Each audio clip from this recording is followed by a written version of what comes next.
Hey guys, good evening. So thank you for coming out. Obviously it is a crazy beautiful night outside and the Blue Jackets are playing and every high school sports team is playing, but this is our really third but second round of Kilbourne Middle School meetings. So we talked about Kilbourne Middle School back in January when we talked about all four schools.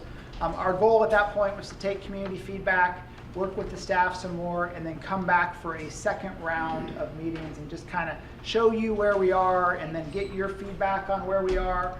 And then we'll come back a third time, and the third time gets a little more exciting with some 3D views and what spaces will actually look like, those types of things. So we are super glad you're here.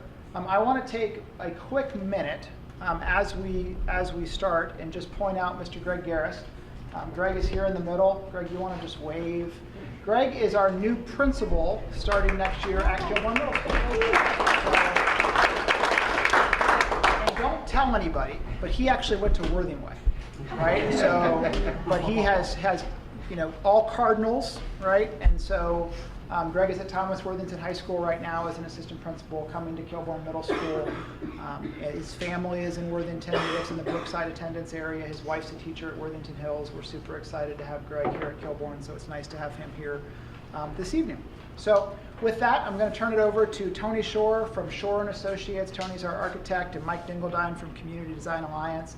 And they're just going to kind of walk through, and our goal tonight is to show you what's going on and for you to give us any feedback that you have. Okay. Thanks, Trent. Well, again, thank you as well for coming out this evening. At the meetings that we had at the end of January, thank you for coming out then. Those that came out, it was frigid cold. We either had perfect weather or terrible weather. But how many people are here that are on the site committee? Is there people here on the committee? Okay. Well, we've had another site committee meeting with the staff and the people that are on that committee to talk about furthering the design that Mike had started on a few months ago. In our progression, just so you know, we're working on Worthingway first, and then we're working on Perry, and then we're working on Kilbourne, and then McCord, but they're all working together. And so in the series, it's taken us a little while to get back to you guys, but it's because we have to do this in series. We can't do them all at the same time.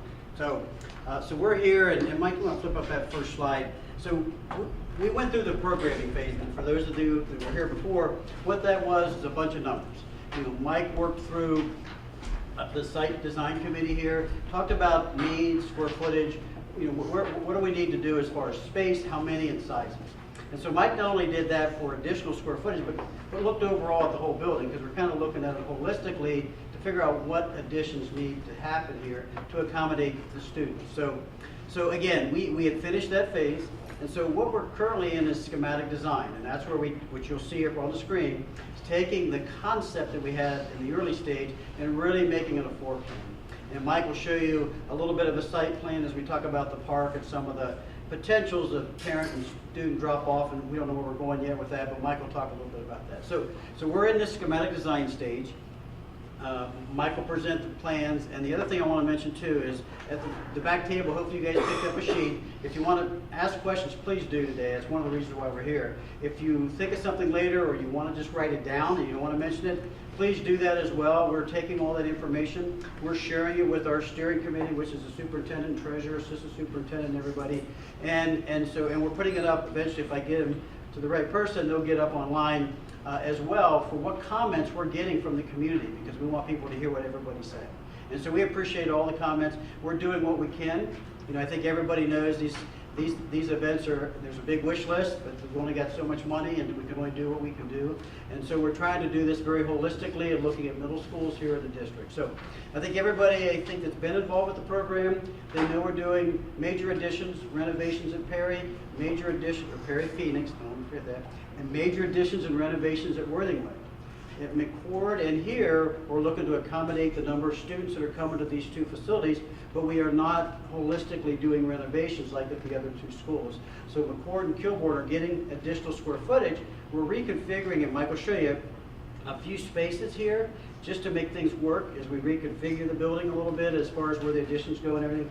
But we're not holistically trying to fix everything in this building. We'd love to. We wish we had the money to do that. But there was a certain amount of dollars assigned to here and McCord. So as we go through that, again, just keep that in mind. So Michael, I'll turn it over to you then. Great. right, thank you for coming. I do think it's easier to come out when it's 20 below than it is when it's this beautiful outside. So we've had the best and the worst. Kilbourne Middle School, beautiful school. Love the building, love the classic architecture. I hate the tight site. It is got this grand front yard, which we really can't count as space we can use. It's beautiful. It's probably going to have to stay that way because I can't imagine the design review board letting us build into the front yard or take down trees and put bus drives in front of the school. So the space we have to work with really is behind the school. We have close neighbors. They're good neighbors. We have a good side street that has been fantastic for access to the building because it's been our bus drop off and it's allowed us to get in and out of the site close to the curb rather than have to use a busy street and not be able to get in and out.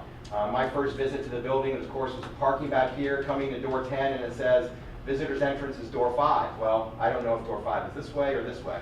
So I came around this way and eventually realized it's the front door.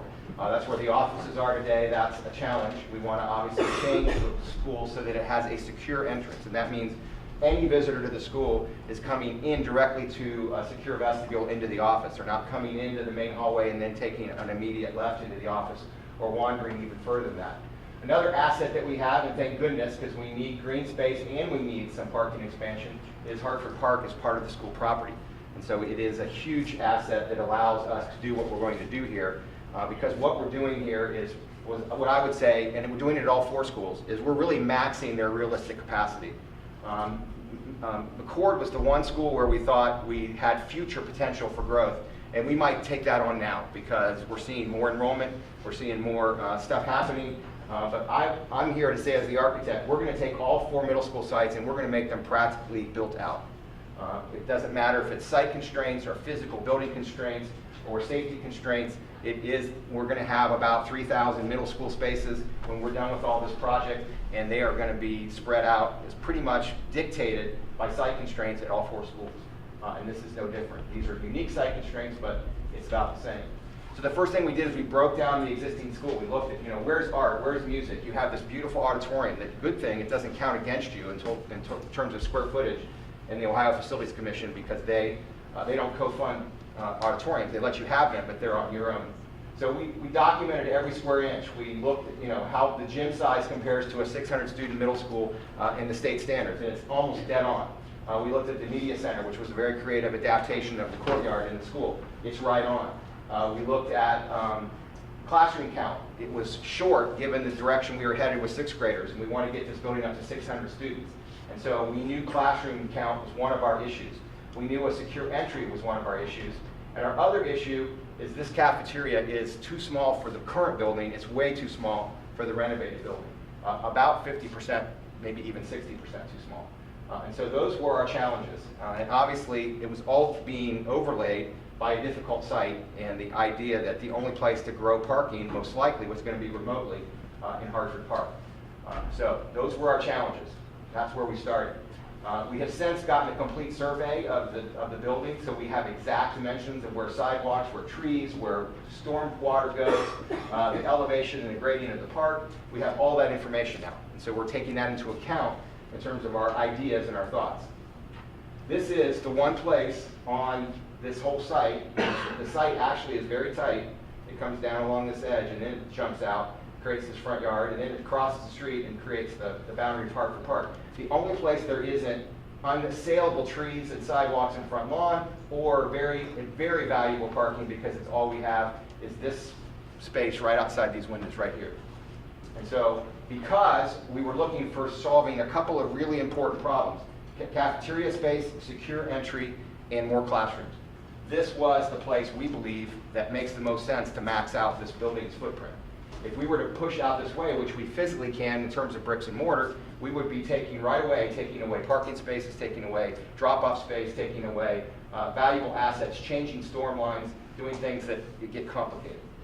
This isn't fabulous because I like the space out there, but it is actually a footprint that we can build in that will not disturb any parking, will not disturb any front lawns, will not disturb any historic character of the building.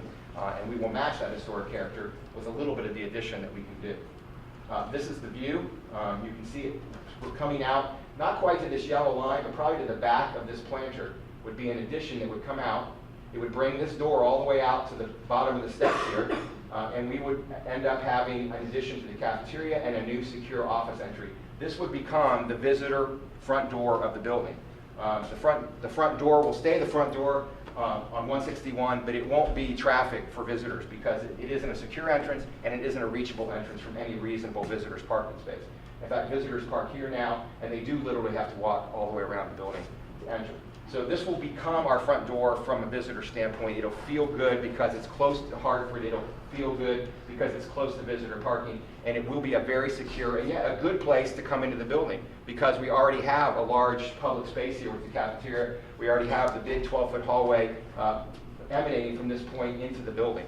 And so it isn't a bad spot at all. We're not creating a front door in a very unique corner of the building. We're doing it at a place where I think it's pretty useful.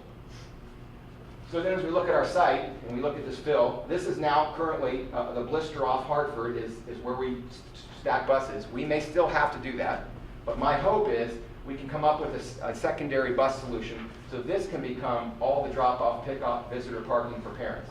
Because our activity of our front door is going to be a lot of in and out, even during the day, not just at the morning arrival and the afternoon dismissal, we would like to see that become more flexible.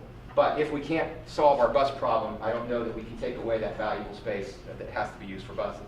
So we're still kind of working through that, and I'll give you some ideas. We want to keep all this parking. We would love to get more, but so would everybody else around us. Everybody realizes the parking is a premium. I imagine there's library patrons that park in the school lot, there's school patrons that park in the library lot, and probably the same goes for the bank, the Huntington Bank. So we need to permeate parking. We need to think again about practical entries and exits to the school. And so we think the new front door is here. This remains a ceremonial front door. And the bus drop-off, if possible, is going to be through a reworking of this parking lot and a relationship with one of the two neighbors. And again, I cannot speak for either of those two neighbors tonight, neither can the district. We just want to talk to them about possibilities. It's going to take a little bit of sharing and a little bit of pain going both directions. But I think in the ultimate end, we can help support each other with more parking total for the sites that we have. The other thing that has to happen is we want to refresh Hartford Park. It's a beautiful green space, but it's not in perfect condition. We want to move hard surface play closer to the building because it can be play surfaces for physical education and outdoors. We want to reestablish a full field. We want to reestablish the backstop in the infield, but we need parking, and we need parking that's as close as possible to the school. So we would like to create maybe 40 additional parking spaces in the very first, the thinnest amount of Hartford Park we can take, and work with that as additional school parking. The existing parking that's along the street may not even remain because the city isn't crazy about the idea of angled parking backing into traffic. It isn't an ideal situation on a busy street. So that might change as well. And if it does go away, we can slide our parking maybe even closer to Hartford. Anything to Yes. deal with the water? So whenever it rains, the middle, like Right. the current basketball court is. Correct. We will lower and create some new storm drainage in this parking because we're going to create what's called pervious surface or impervious surface. We're going to create more runoff. So we have to collect that runoff and retain it.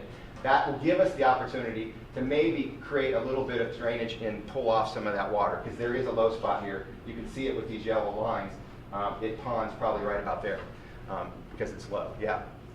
So would that be marked KMS parking, or is that for the library as well? Right now, it's our control, so it's our parking. It's Okay. KMS parking. We would maybe even gate it because I know it's free for all for parking the way it is. I'm sure library people use parking that it's technically the school district's parking already.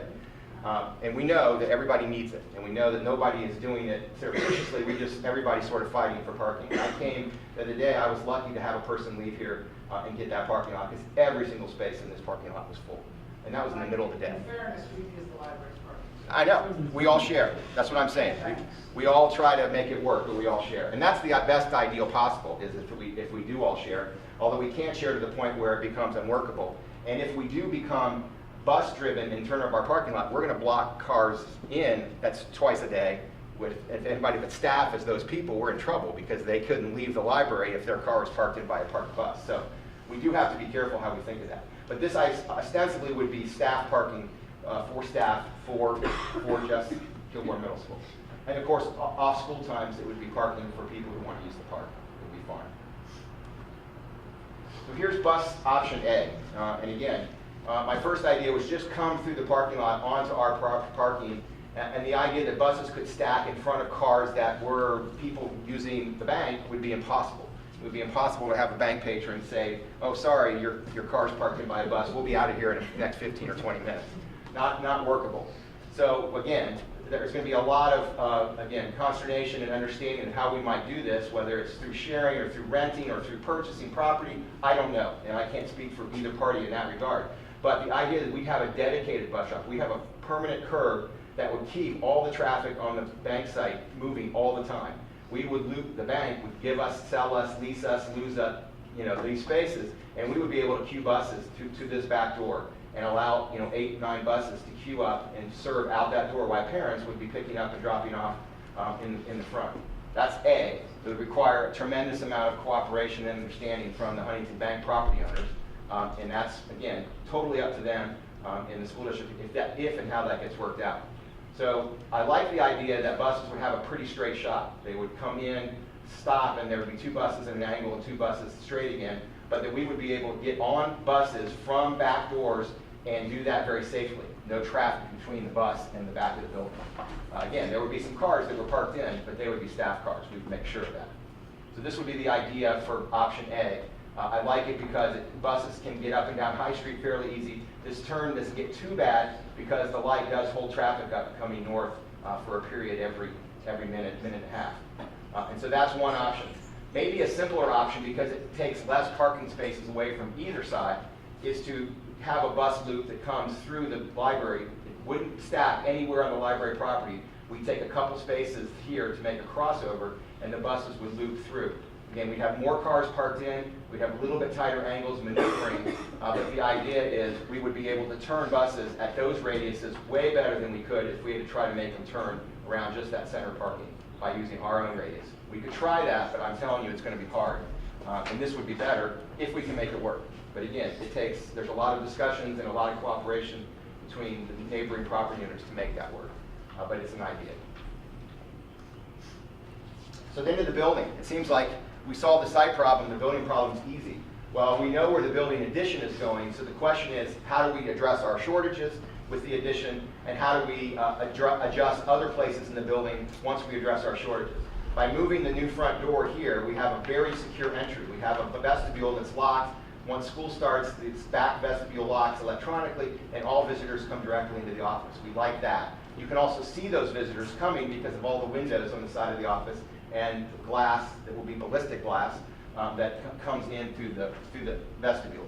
So we like that entry. We like how it lines up with the largest quarter in the building. We like how it accesses the building. We like how it's close to an expanded cafeteria. We lose or we gain the space where the current offices are, and it's hard to believe that all the administrative space in this building now is pretty much crammed into those 2 classroom spaces, but we can really recover what I think was probably 2 classrooms originally, and the office area was probably more in the center of the building back when the building was built. So I like the recovery because 2 classrooms is a wonderful thing to recover out of our addition. And then on the ground floor of our addition, we're recovering, again, a secure office, the clinic, principal, guidance, support services, storage, conference rooms, things we need. They're, again, along Hartford Street. They'll be able to see the action in and out of the front of the building. It'll be a good place for them. They'll be a little bit close to the cafeteria, but I think it's okay. That's all one single addition to this building. So we don't have construction traffic and construction mess around this entire building. We have a small summer restoration project where the old offices were to do. On the upper floor, we get a teacher's workroom, which there's nothing currently on the 2nd floor. This is brought by the teachers, some new teacher restrooms, and then 3 brand new full-size classrooms that grow the net classrooms for this building by just 3 and 2 more. So we're getting 5 more classrooms to help accommodate the 6th graders, and that gets us up to that 600 student count that we were trying to get Kilbourne to. So it isn't a huge building. It still remains kind of what I would call a medium-sized middle school, but it is, in my opinion, maxing out everything we can do to this building from a physical construction footprint and a physical site footprint. So we're feeling really good about what's happening because it's all happening in one place. Even the year that we're going to be under construction should be somewhat contained in terms of the disruption because we're doing it all in one space on the site. So there's the total impact to the main floor. This addition here, which is growing the cafeteria by 50%, creating all kinds of new administrative space and getting 2 bonus classrooms out of the recovery of the old administrative space. Here's the blow-up view of it. And you can see how you come in and you go directly into the reception area. I just used the new machine the other day where it puts it on my phone wallet, where I have my visitors pass to the building. All that happens at a counter as they come in. There's all the administrative support there, so people are at the front of house to contend with any kind of issue. Students will be coming in and out through a different location for buses, but that only happens twice a day. So again, everybody's kind of coming to a pretty close point.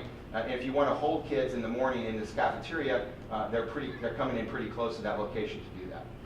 Again, not perfect, not the way I might design it as a new school, but very, very good as a remake. And then here's the office layout. You can see the dotted pink lines where the current offices are. I don't know how you've done it all these years with that space. It's very difficult, very small spaces. But we're going to fix that, and we're going to get 2 new classrooms out of the space. So we're feeling pretty good about that. And then 3 brand new classrooms, 834 square feet on the upper floor. Those will feel good. We're going to make one of them a science lab so that we have 5 science labs for a 600 student school, which is what the state says is appropriate. And we're getting the additional teacher prep room and some new teacher restrooms and an itinerant office up here. So there's actually a boots on the ground person, perhaps, and that's certainly up to the principal at some day, but there might be a full-time staff person who's up here. Whether it's assistant principal or a guidance counselor or somebody, there's just an opportunity to have some eyes on the 2nd floor if you want it. There's a lot of uses for a 190 square foot room. It could just be a conference room if that's how you want to use it. So Mike, those are turning into student restrooms? You said Those are staff restrooms so that the staff restrooms on this floor can turn into student restrooms. And they're where we want because of the staff prep space. So there's the overall main level. Again, it won't feel a lot different in the building. The building finishes are in good shape. This building has been maintained well. There are some electrical, mechanical issues that Tim Gearing continues to address year in and year out, and that will continue to happen. But again, besides about 9 months of disruption, we will have a really different school from the standpoint of addressing the public front door of the building after we're done. And then the 2nd floor, just again, a little bit more extended traffic. We have to get to a remote stair and an exit, so we have to put a stair up there. It'll come down back here in the back corner of the building, but it won't extend the footprint at all to the north, so we don't lose a single visitor parking spot by doing that. So there's our overall site, and I will open it up for questions, comments, concerns, just observations, things we missed, things we aren't thinking about, things that concern you, things you might know that will help us with, with ideas that help advance this. Again, this is schematic design. We have a lot of engineering and detail to go, but we're looking for feedback at this point, whether it's verbal or, like Tony said, it's written, or it's something you email to Trent or to somebody at the school district. Yes? Has there been any thought of having the city make Hartford Street one-way? It's come up.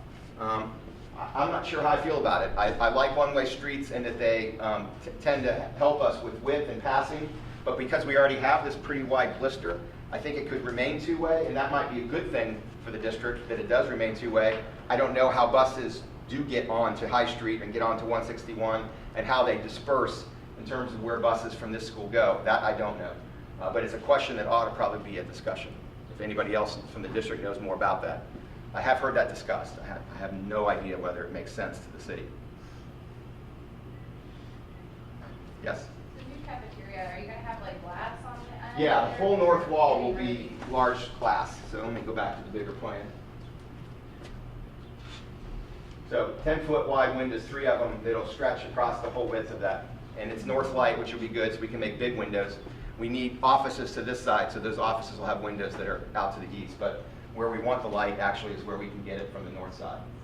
So this will be about twice as wide as this room is now, and it'll have those big windows to the north here. Yes? Another cafeteria question. I'm not Okay. sure if you would know the answer, but is the goal in creating more cafeteria space to fit a certain number of students? The state standard is a third. You want to That's sit no what I was worse than, curious. 600 student school should have 200 kid cafeteria. They actually divide by 3. So that's what this is. It's a 200 person.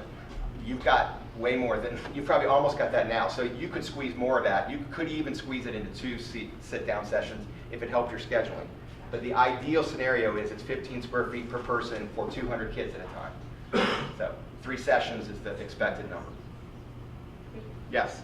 Will the project have to go in front of architectural review board and have to be in any costs? We have met with the city on all the Worthington projects, the 3 middle schools that are in the city of Worthington. And we've talked about design review board, we've talked about water retention, we've talked about traffic, we've talked about trees.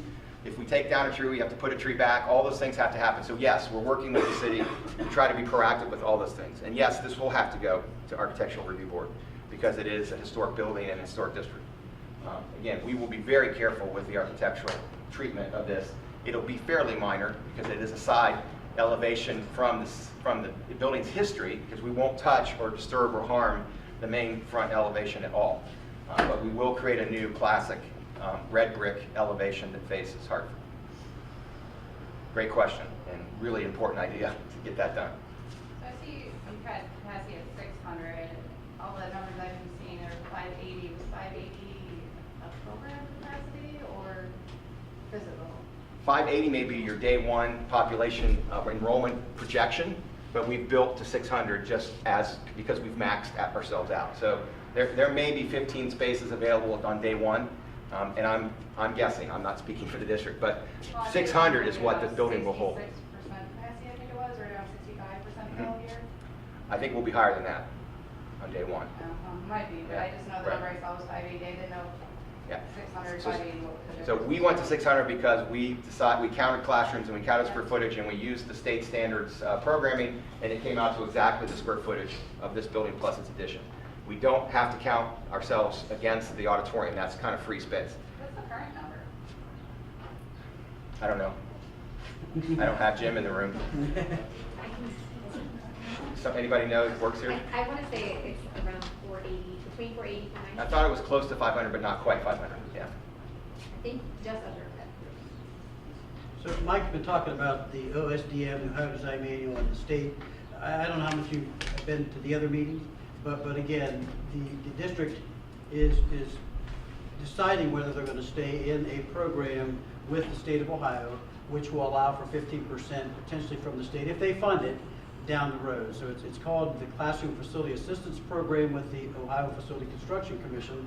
But they're sort of your partners, but we don't know if they'll come with funding down the road. But the intentions are, we're trying to keep from tying the hands of future superintendents and board members and trying to design all 4 of these as we do them to meet that standard that Mike keeps mentioning.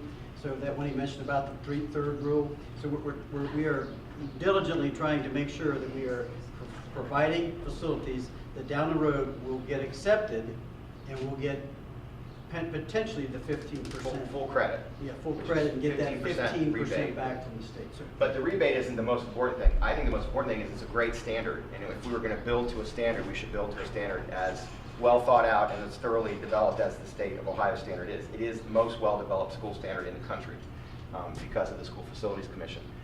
But it's a really good standard. And frankly, there's districts that aren't close to that standard and couldn't afford to go there. Your district is very close to that standard. I said your gym is within 5 square feet of being the exact size it's supposed to be for a 600-student middle school. So those kind of things are all good pieces of information. Your district, your 4 middle schools in your district are pretty much school facilities compliant and school design manual compliant. So we intend to continue that. If we don't for some reason, it will be a district decision to do that. But if we do and the money remains funded down the road, we get 15 cents on every dollar back from the state. So that's really going to help with future programs and future projects. Yeah, yes? So with the busing, if we don't get cooperation from our neighbors, we just stay with the same busing and we come out right up here? If you told me that this would be the only thing you could do with busing, it would still be a safer site and a better site. If you told me we can find a way to solve the busing problem, I would like that because I think this would make a great place for parents to drop off, pick up, park for 5 minutes, pick up a kid from the clinic. All that's going to happen here on this side and this door. It would make a perfect place for that to happen instead of the idea of traipsing, from the north to the south if you found a parking space. Otherwise, you're traipsing from the library or the bank to get your kid. To me, this would be great. This would take lots of cooperation from them. This would take a little cooperation. It might even be the way we end up going. And if we don't do either, going back, can we swing buses in and around this curve and around this curve? Yes, we can, but we're going to have to reduce some parking spaces to do that. Not tons of them, And there's nothing we can do with like that Cohatch building or anything, or they won't? That's not us anymore, so that's an incubator now, and it's a different property, and again, they don't have much to offer unless you took the building out. If you did that, then you could put a bus drive over here, but I'm not I'm not advocating, because I like that building too. So it's just a tight site because all these things, belonged here historically. Yes? The 600 number, Uh-huh. that's not max capacity, that's just. It's the School Facilities Commission max capacity. I mean, if we build this many square feet, which I think max is at our site, the max you can put in this building according to the state of Ohio standard is 600. So how do the numbers work? So if currently there's approximately 500, maybe a little bit shy of 500, Right. but they're going to be adding 2 more 6th grade classes here. Well, yeah, That's they're gonna going to be more- adding 5 classrooms, and if you consider 20 to 24 to 25 a classroom, we're adding 100 to 120 seats. And that takes us from that 480 to right at 600. So And that's the negative. 480 doesn't mean that that's what was right for this building, it means what you've been doing with it. But I'm telling you, this district is using space at about the same rate as the state says you should be using space. There just doesn't seem like there's much room then for expansion within the grades. So say that they swell as they've been trending at the elementary level, and Right. they're moving I mean- in with higher numbers. Rough size of class is 200, 200 6th graders, 200 7th graders, 200 8th graders. That's what this building really can hold. Will you have a bubble class and, in 6th graders one year? Hopefully it's offset by less on 7th and 8th grade, but you really do have to sort of mind your store to keep this about 600. Could you put 28, 29 kids in a classroom? Yeah, but that's not a great teaching and learning outcome. But it might happen for 1 year. I went to high school with 35 kids in the classroom because we were growing so fast. It There's wasn't not going great. to be a lot of extra room here. No, but I will say, you've got an auditorium that no other elementary or middle school has. You have art room size that's great. You have a music room size that's great.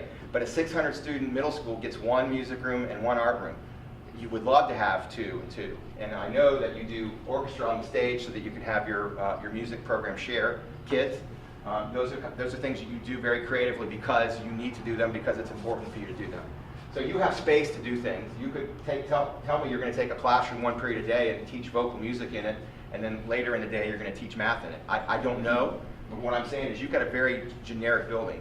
I call old buildings thick buildings, and I love thick buildings because every wall is 2 feet thick of masonry and it holds up really well. It's actually tornado-proof and earthquake-proof, but it's not very flexible. We can't tear down 2-foot thick masonry walls this way or that way by a couple of feet. So thick buildings, if they're actually adaptable, are fantastic. Thin buildings, they wear down and they're not great. And they can be adapted easily, but they're not great for the long haul. They're not 100-year buildings. This is easily a 100-year building. And after what we do, it'll be a 150-year building.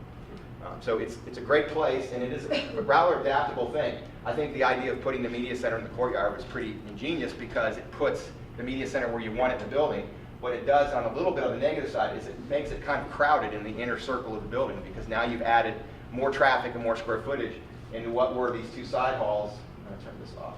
We're like 7 feet wide, and this big 12-foot hallway doesn't touch the media center. So where you're going in and out of the media center is a little tight, but it works. And I think, again, this building has adapted over the years really, really well.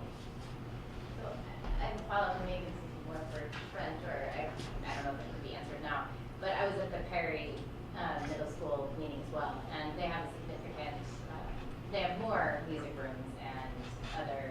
They are an 865 student Right. building. Yeah. Right, sure, but I guess my question is whether the students here will have the same opportunities, or if it's going to be more limited due to not having the same facilities. Per square feet, it's going to be, per student, per square feet, it's going to be identical. All 4 will be. A bigger building, yes, will have a bigger gym, maybe a second art room, probably not a second music room, although they're going to figure out a way to do the same thing. They're going to use their stage, they're going to use something for more music space because they want to teach music or band and orchestra at the same time. To do that isn't something that the high school design manual thought about, but you have to because it's really important that you do that. So you're doing it now. You're doing it now in this building without an addition. We're going to make it easier, but we're not going to make it super easy. So, Mike, I think you Yeah. answered it. We plan to run the same schedule and the same opportunities all 4 of us districts. Okay. So for the kids standpoint, they'll have the same options as all 4 of us. So it's not going to be one more dedicated to music. one more- No. In fact, the Perry people are worried about Phoenix and Perry sharing music spaces. So we'll have more, but it will be just about the same square foot per student at both buildings.